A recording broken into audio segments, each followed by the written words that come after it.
time, WTHR's Bob Kravitz recently joined Adam Shawn on a podcast and said that barring a Super Bowl, he expects Pagano to be gone, and added Indy could set their sights on Alabama head coach Nick Saban. Here's the quote. Look, if they could give Nick Saban full power, and I fully believe that they are willing to do that, I see no reason why Nick Saban wouldn't, because when you more or less fail at a job, you want so badly to get back in the game. So I think if they could offer him full power, and I think that they would be willing to do that, I could see him coming back in a heartbeat. Saban, of course, coaching the Dolphins in 2005 and 2006, and went only 15-17. Stephen A., do you like the idea of the Colts going after your guy, Nick? I love it. I think Nick Saban is worthy of it. I don't blame Irsay for envisioning or fantasizing about that. And I'm not saying that I think Nick Saban should go.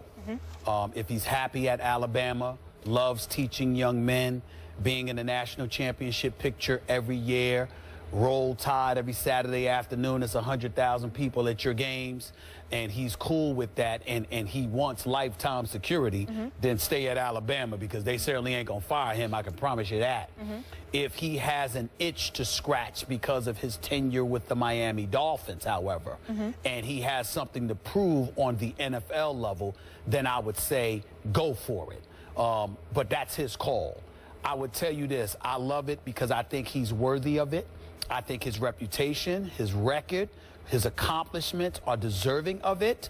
And I think when you look at the level or the lack of discipline that seems to have plagued the Colts franchise, even in the midst of them having 3 consecutive 11-5 seasons, I think that this is the kind of guy you need. When you're going 11-5, but primarily beating up on a weak AFC South, but you struggle outside the division and all of this other stuff, that's going to drive Nick Saban crazy. When you turn over the ball too much, that's going to drive Nick Saban crazy. When you can't run the football effectively and continuously, that's going to drive Nick Saban crazy. When you can't defend, that's going to drive Nick Saban crazy. So he's going to pay attention to all of that and clean that up.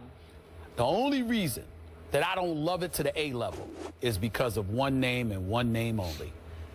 Jim Harbaugh. If you could tell, and I'm not saying we know I doubt you can get him from Michigan, but if you could get that man from Michigan to come and coach Andrew Luck again, like he did at Stanford, to me, that's a better choice than Nick Saban. But only because he coached Luck at Stanford. That's the edge that he has. I think both are similar and would do similar jobs in the NFL, but I give Harbaugh a slight edge because of his experience successfully already in San Francisco, combined with the fact that he already coached and has a relationship with Andrew Luck from their days at Stanford. That is the only name I will put above Nick Saban. I'm going to have to go fast because we're almost out of time. Oh, okay. Sorry, my bad. So I get you on Harbaugh. I hear you. I'm not sure Nick Saban is a professional football coach of an NFL level. Okay. I think his my way or the highway style works with kids better than with hardened professionals who make a whole lot of money, maybe a lot more money than he's making in some cases. And I'm going to say this again. I believe the owner of the Indianapolis Colts is pointing fingers in all the wrong directions because, again, you're giving Andrew Luck a pass. Are you sure he isn't the problem more than your GM and your coach and anything else you want to point to? Andrew Luck, despite his consistent inconsistency, still gets a pass. Despite his league-leading turnovers, gets a pass. Despite a QBR that has declined every year, all 4 years in a row, he gets a pass. Could Jim Harbaugh fix that? Sure. Is that realistic after the success that he's having early on at Michigan, his alma mater, where I think he could win a national championship in the next 2 or 3 years? Nope, it's not realistic for him to go to Indiana. Let me get Skip Bayless on you. Are you getting rid of Andrew Luck? Nope. You're going to keep him, right? Yep. Well, then it doesn't matter. Then it doesn't matter what he's doing. You have to fix it. So I would go get a quarterback coach. Nick Saban's a defensive football coach who has no feel for it. Why did he bring in Lane Kiffin? Well, then you agree with Harbaugh, right? Yeah. I'll go with Harbaugh. Okay. Because Harbaugh is like a quarterback whisperer. You know, he can get in the kid's ear and sort of make him feel like he's better than he has been. He could clean up Andrew Luck the best he can clean him up. And again. So let's put it together. I think the difference between you and I is you're pointing at Andrew Luck and you're looking for somebody to clean up Andrew Luck. I look at the Indianapolis Colts and think about them having a myriad of problems around Andrew Luck. Not to say that he's not a problem, because he is, but a myriad of problems around him that need to be fixed. I think Jim Harbaugh is the best guy for Andrew Luck. I think Nick Saban is just as good of a choice as Harbaugh with everything around Luck. Yep. Is that fair? Yeah. Got it. Perfect. All right. Speaking of pointing fingers, Johnny Manziel's pointing them at himself. He explains one of his shortcomings that is holding him back. We'll get into that after the break. In comments made on Wednesday, Johnny Manziel conceded that being 5'11" affects his play as an NFL quarterback. Here's the quote for you. I'm not going to be able to sit there like some of these taller quarterbacks in the league and just be able to see everything happen as the play is on. I think I'm getting better at it, but I'm nowhere near perfect, that's for sure. Michael Johnson is 6'7". Carlos Dunlap is 6'8". I'm like 5'11 and a half, I guess. Well, both coach Mike Pettin and offensive coordinator John DeFilippo said his height should not matter, Pettin adding this. There are other quarterbacks of his stature that have been successful. When you study a Drew Brees, you can see that he's not a scrambler, but he has a great sense in the pocket as far as where to move in relation to who he's throwing to and where the potential throwing lane would be. Russell Wilson is similar in that aspect as well. Skip, do you have a problem with Manziel's excuse here? Do I?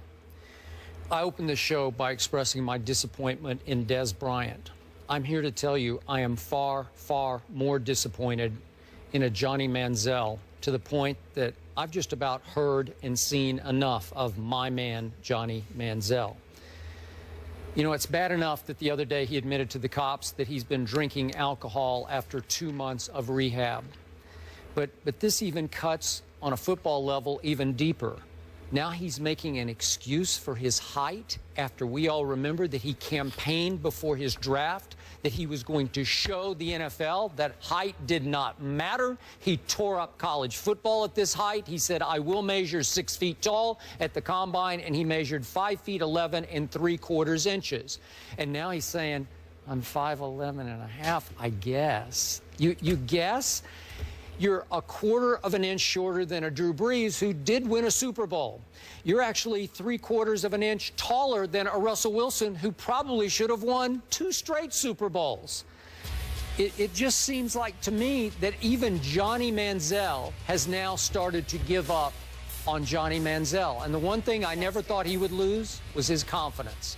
And it seems like it's shot.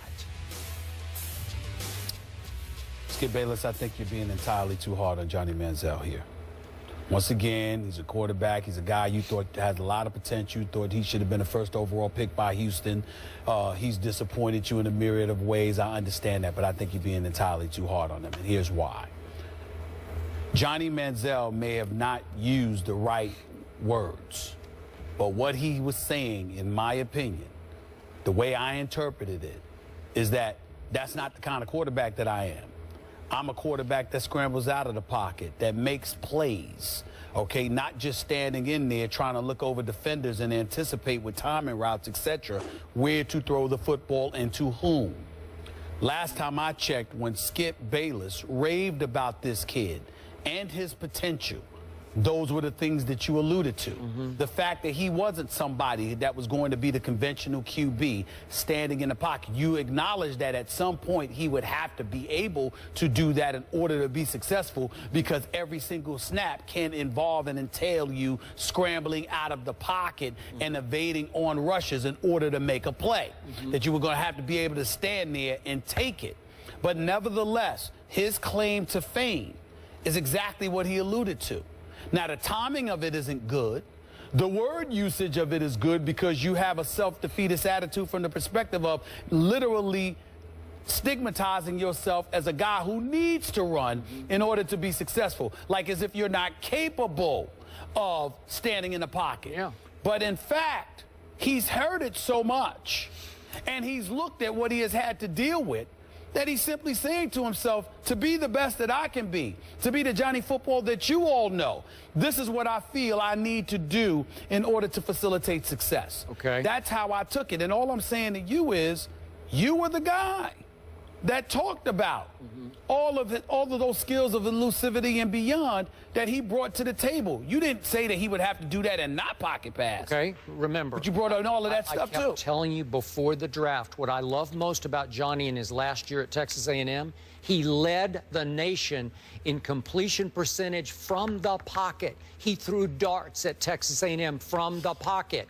And I thought he could become a Russell Wilson who can shift in the pocket with his quickness to create the lane that he needs to see between the 6'7" and the 6'8" guy, but stay within the confines of the offense on time in any kind of West Coast system and get rid of the football and hit the open guy. Yeah, but that still do that. But that still involves him looking at a gap in a pocket to throw the football as opposed to looking over defenders or that he can't look over to. I don't want to hear an excuse. His teammates don't want to hear this. Well, I agree with you. Yeah. You don't want to hear it, but I'm just saying he's saying the kind of things that you and others have said. All right, Browns-Steelers Sunday at 1. We have a great one. The Week 10 matchup looking forward to in the NFC. Bruce Arians versus Pete Carroll. Carson Palmer versus Russell Wilson. The guys will pick it. Who wins? That's next.